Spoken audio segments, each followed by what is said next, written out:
Hello बच्चों, नमस्कार। कैसे हैं आप सभी? आशा करता हूँ आप सभी लोग अच्छे होंगे और आपकी तैयारी बहुत ही अच्छे तरीके से चल रही होगी। दोस्तों, थंबनेल को देखकर आप लोगों ने अंदाज़ा लगा लिया होगा कि आज मैं आप लोगों को किसी जॉब वगैरह के बारे में इन्फॉर्मेशन ना दे रहा हूँ। मैं आप लोगों को ये बताने की कोशिश कर रहा हूँ कि आप लोग जो यूपी पुलिस कांस्टेबल के एग्ज़ाम की तैयारी कर रहे हो, इसमें एक टॉपिक आप लोगों से पूछा जाएगा, एक सब्जेक्ट आप लोगों से पूछा जाएगा हिंदी, जिसमें आप लोगों से 37 सवाल पूछे जाएंगे। तो 37/37 आप लोग कैसे कर सकते हो, क्या आप लोगों को करना होगा, क्या सटीक रणनीति, कितने टाइम आप लोगों को इस चीज़ को पढ़ना होगा, तो इन सभी बातों को बस आप लोगों को 2 से 3 मिनट में बताने की पूरी कोशिश करूंगा। यदि आप लोग फॉलो करते हैं तो आप लोगों को बिल्कुल इस चीज़ का फ़ायदा मिलेगा, है ना। भले ही आप लोगों के 37 ना हो पाए, एक आध कम रह जाए, कोई दिक्कत नहीं, लेकिन आप लोगों का स्कोर जो है वो हिंदी में उच्च स्कोर माना जाएगा। ठीक है ना भैया। मैं आप लोगों को पूरा प्रोसेस बताता हूँ। 150 सवाल आप लोगों से पूछे जाएंगे, 2 घंटे का समय रहेगा और आपका जो एग्ज़ाम है वो शायद हाइब्रिड मोड में होगा, यानी स्क्रीन पे पेपर और ऑफलाइन OMR आप लोगों को भरनी होगी। दूसरी चीज़, अगर यहाँ पे देखें नेगेटिव मार्किंग, तो 0.5 की नेगेटिव मार्किंग यहाँ आप लोगों को देखने के लिए मिलेगी और आप लोगों से हिंदी से 37 सवाल, जीके से 38 सवाल, रीजनिंग से 55 और मैथ से 20 सवाल पूछे जाएंगे। ये 4 सब्जेक्ट आप लोगों से पूछे जाएंगे। देखिए, हिंदी में सबसे पहले आप लोगों को करना क्या होगा, सबसे पहले आप लोगों को अपने वो टॉपिक लिखने होंगे जो आप लोगों से एग्ज़ाम में पूछे जाएंगे। आप लोगों को सारे टॉपिक एक सफ़ेद पेज पर लिख लेने। उसके बाद में आप लोगों को ये चीज़ चुननी है कि इसमें से हार्ड कौन सा है और सरल कौन सा है। सबसे पहले आप लोगों को सरल, जितने भी टॉपिक हैं वहाँ सरल जो हैं यानी इजी टाइप के, वो सबसे पहले आप लोगों को कम समय में निपटा देने हैं वहाँ से। उसके बाद में आप लोगों को हार्ड चैप्टरों से हाथ लगाना है। सर कितने घंटे हम तैयारी करें? तो देखिए, हिंदी में लगभग आप लोग अगर मन से तैयारी करें तो 1 ही घंटा काफ़ी रहता है ना। बहुत से कैंडिडेट ऐसे होते हैं कि मन डोले और तन डोले वाली कंडीशन पर रहते हैं, मन तन डोल रहा है, उसके बाद में तैयारी करने बैठे हुए हैं। 1 घंटा भी दोगे तो भी बहुत है। कौन सा 1 घंटा किस समय का दें? सुबह के समय का 1 घंटा काफ़ी रहेगा, है ना, याद करने के लिए, लिखने के लिए। और सबसे बड़ी चीज़, आप लोग हिंदी को लिख कर याद करें। लिख कर याद करोगे अच्छा हो जाएगा। जैसे आप लोगों ने कोई ऑनलाइन एग्ज़ाम या ऑफलाइन कोई कोचिंग सेंटर से या आप लोग किसी की वीडियो से कोई चीज़ कवर कर रहे हैं, तो सबसे पहले आप लोग उसे अपना मतलब रफ नोटबुक में लिखें। उसके बाद में उसे आप लोग फेयर बनाने की पूरी कोशिश करें। ठीक है ना भैया। कितने घंटे? 1 घंटे बहुत रहेगा। किस समय? सुबह के समय हिंदी जो है अच्छा रहेगा। और फिर कोचिंग वगैरह भी आप लोगों ने ज्वाइन कर रखी होगी, वो आप लोगों का एक्स्ट्रा हो गया।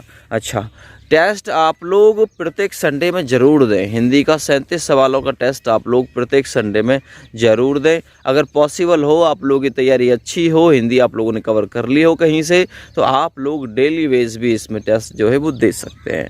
सबसे बड़ी चीज़ दोस्तों, अब जो हिंदी पूछी जानी है वो डीप से जाके पूछी जानी है। तो कोई भी चीज़ आप लोगों को गहराई से जाकर पढ़नी है ना। मान लीजिए संज्ञा ही है तो संज्ञा के बारे में आप लोगों को डीप से जाके पढ़ना है। पहले जो काम चल जाता था, तो संज्ञा के कितने भेद होते हैं, सर्वनाम के कितने भेद होते हैं, है ना, विशेषण के कितने भेद होते हैं, इन चीज़ों से चल जाता था। अब काम चलने वाला है नहीं। तो आप लोगों को हिंदी की तैयारी दोस्त हम करा रहे हैं। हमारे यूट्यूब चैनल पर वीडियोज़ आप लोगों को उपलब्ध है, वहाँ से आप लोग तैयारी अपनी कर सकते हैं। संज्ञा डीप से जाकर पढ़ाया है, सर्वनाम डीप से जाकर पढ़ाया है।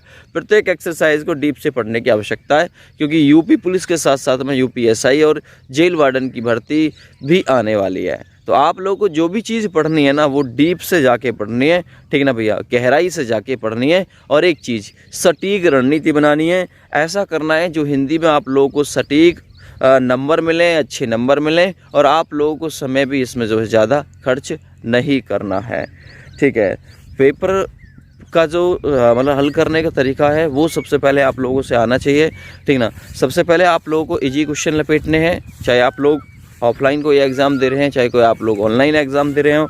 सबसे पहले आप लोगों को वो इजी क्वेश्चन चुन चुन के कर देने जो उसमें आप लोगों से आते हैं। आप लोगों को उन क्वेश्चनों को स्किप कर देना है जो आप लोगों के माइंड से बाहर हैं। इनको आप लोगों को लास्ट टाइम जब आपके पास में समय बचे पूरा पेपर करने के बाद, तब इन क्वेश्चनों को आप लोगों को करना होगा। सबसे पहले तो आप लोग अपना एक लिस्ट बना लो, लिस्ट में अपने सारे टॉपिक लिख लो, जो टॉपिक आप लोग पढ़ लो उस पर राइट का निशान मार दो, जिससे आप लोगों को पता लगे कि भाई हिंदी से इतने सारे टॉपिक्स पूछे जाने और ये टॉपिक जो है वो मेरा कवर हो गया है, ठीक है ना भैया। और मैं आप लोगों को हिंदी का सिलेबस लिखवाऊंगा भाई, हिंदी में आप लोगों से क्या क्या पूछा जाना है, तो वो वीडियो भी आप लोग ज़रूर देखिएगा। कुछ अगर जानकारी मेरे द्वारा आप लोगों को तक नहीं पहुंच पाई है तो मैं बिल्कुल पहुंचाने की आप लोगों से कोशिश करूंगा। लेकिन हिंदी वो सब्जेक्ट है जो आप लोगों को फुल बटे फुल दे सकता है। अगर आप लोग थोड़ी मेहनत करेंगे तो 37/37 आ सकते हैं, कोई बड़ी बात नहीं है, ठीक है ना। बहुत लोग लाते हैं, आप भी ला सकते हैं, बस आप लोगों को अपनी जो जानकारी है उसे बढ़ाने के लिए हमेशा तत्पर रहना होगा, संतुष्ट नहीं होना है। जितना हो सके उतना आप लोग प्रैक्टिस करिएगा, ठीक है ना। जितना हो सके आप लोग पढ़ने की कोशिश करिएगा, संतुष्ट मत हो जाइएगा कि भाई मैं जो है वो हिंदी में परिपूर्ण हूँ और हिंदी पढ़ने की मुझे आवश्यकता नहीं है। हिंदी पढ़ने की बेटा आवश्यकता ज़रूर पड़ेगी, आज ना आज के दिन, ठीक है ना। और इतना ही कहूँगा मैं। वैसे सारी जानकारी मैंने आप लोगों तक पहुँचा दी है, किस समय पढ़ना है और कितने टॉपिक हैं ये मैं आप लोगों को खुद लिखवाऊंगा। अगली वीडियो में मैं आप लोगों को पूरे टॉपिक लिखवाऊंगा हिंदी के, भाई ये आप लोगों को पढ़ने हैं, ठीक ना।